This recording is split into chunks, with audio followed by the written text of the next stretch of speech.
Okay. Now I see it. Okay.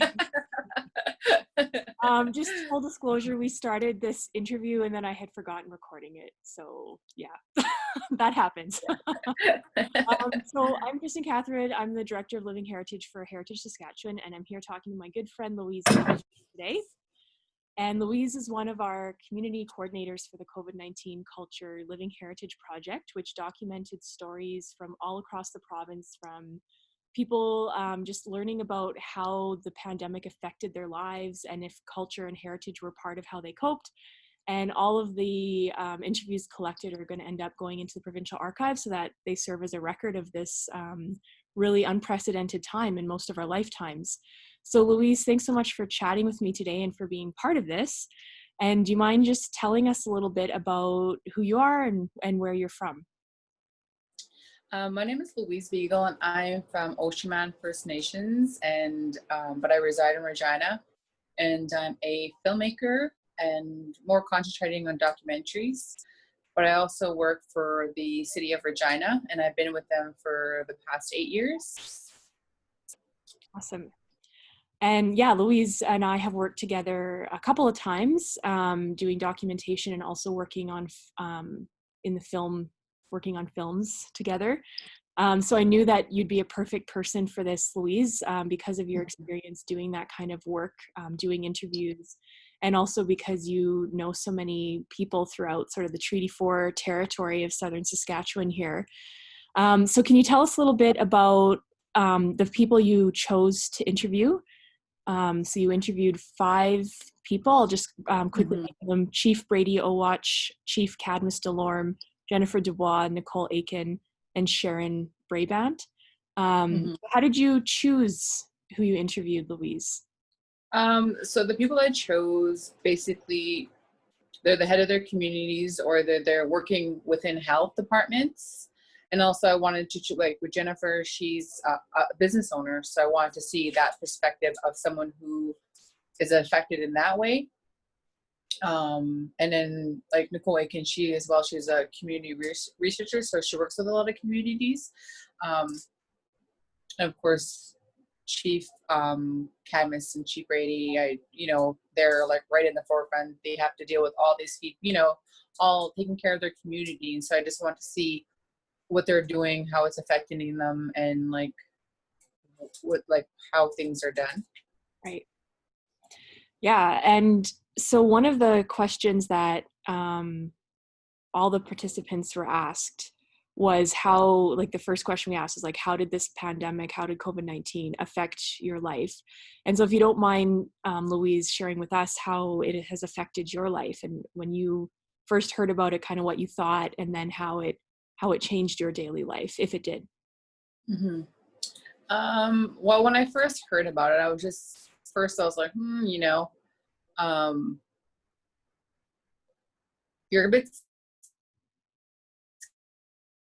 skeptical, you don't really believe it, and you're just like, okay, but once like things start shutting down, like everything closed down, and then of course, March 31st, my office closed down. So, and then I was supposed to finish a film job with doing some short language films with Wanuskewin with North Shore Productions.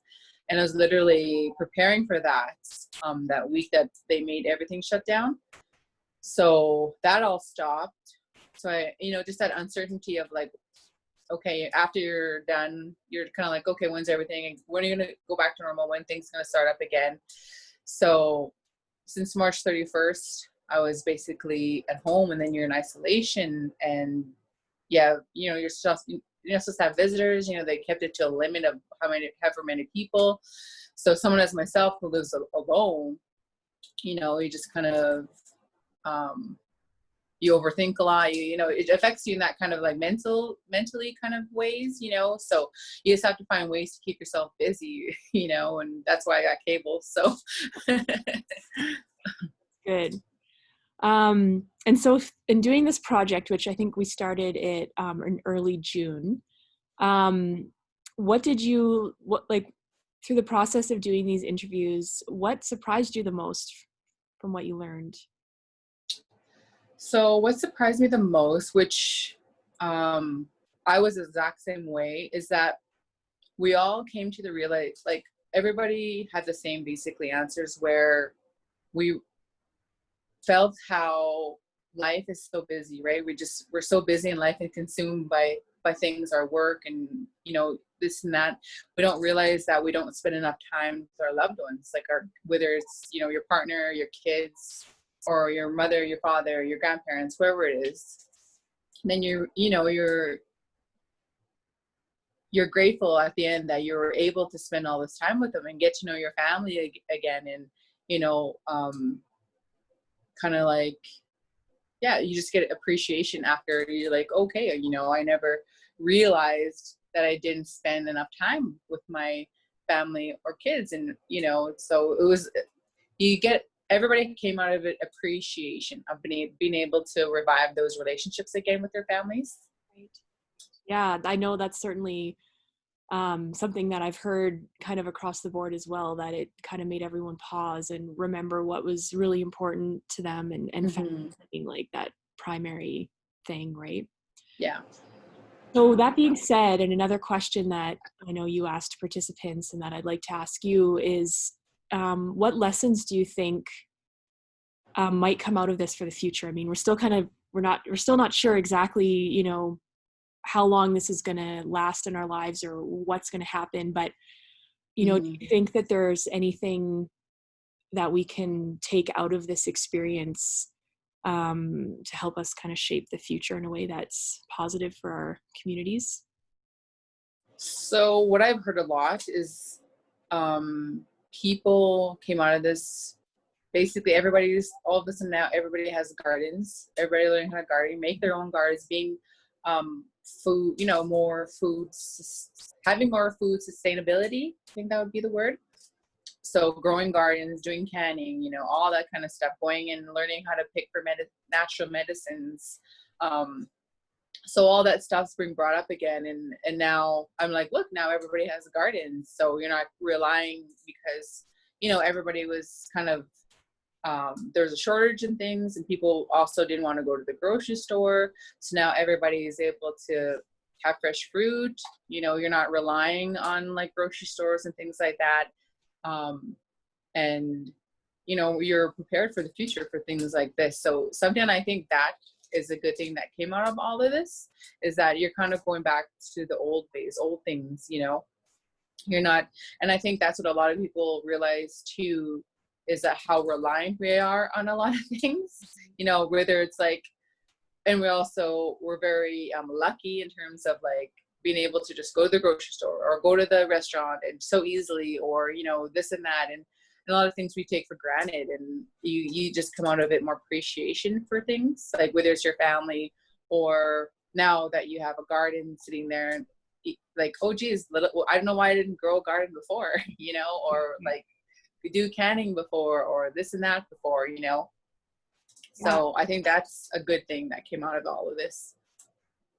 Totally. So I think if it happens again, I think a lot of people will be more prepared, because like I said, they're growing their own food now. So. Right. Yeah, that's definitely, I know my garden's a lot bigger than it used to be too. Yeah. And finally, Louise, so part of this project, we wanted to collect people's experiences so that it's kind of on the historical record, but we did also want to find out, since we're a heritage organization, has living heritage helped people, or has it been a part of how people have coped with this pandemic, or how they viewed the pandemic? So in the course of your interviews, did you find that was the case, that people felt that culture and traditions were something that they drew upon during this time? Yeah, like there's like a lot of prayer, a lot of like smudging, a lot of ceremonies in terms of like pipe ceremonies. They're smudging more and things like that. The only thing that was lacking is like, especially this summer, like sun dances aren't really happening right now, because they're just kind of on the bigger scale. So, and then people just having medicines, like there's so many people helping each other out, distributing, oh, you don't have like sweetgrass, or you don't have sage, here, I'll bring you some, or you don't have cedar, I'll bring you some. So you see that kind of community coming where people are helping each other in that way and teaching each other too about the medicines. Like, oh, this is what this is for, like cedar or sage. This is what help you in regards to this pandemic. So I think that's really great. So now, like, even me myself, like, an elder messaged me and she told me about cedar and what I can do with it and how I would cook, boil it and things like that. So I think a lot of prayer and smudging and just doing the certain ceremonies helped a lot of people. Yeah, it helps you keep sane too, right? You're doing, because it's like a lot of meditation too, so you're relaxed, you're taking that nice smell of sage and of sweetgrass and you're calming yourself. And yeah.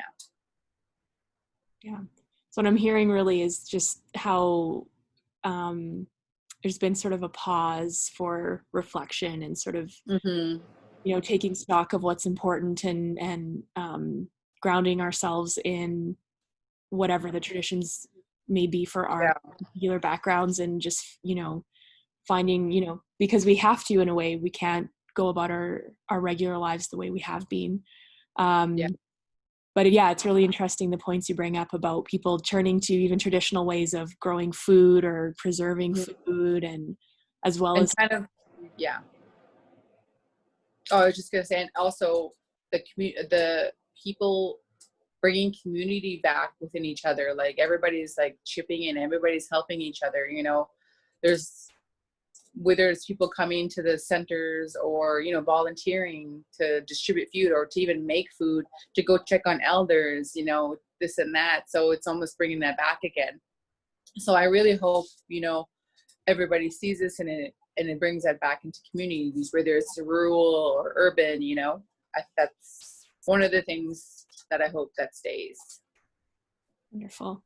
All right. Well, thanks so much, Louise. Is there anything else you wanted to talk about in regards to the project today or the pandemic or anything before I let you go? No, it was really nice to do these stories. Like, I really loved hearing everybody's different perspectives on it, and it just made you realize towards the end of it that like, wow, we all thought the same thing, where sometimes things happen for us to open our eyes, to appreciate life a little better, to appreciate our family a little better, and not be so reliant on certain things. And just relax more. Like myself, I just learned to relax, and that I don't need to be constantly busy or doing things, that it's okay to just relax and take some time and for yourself and your family. And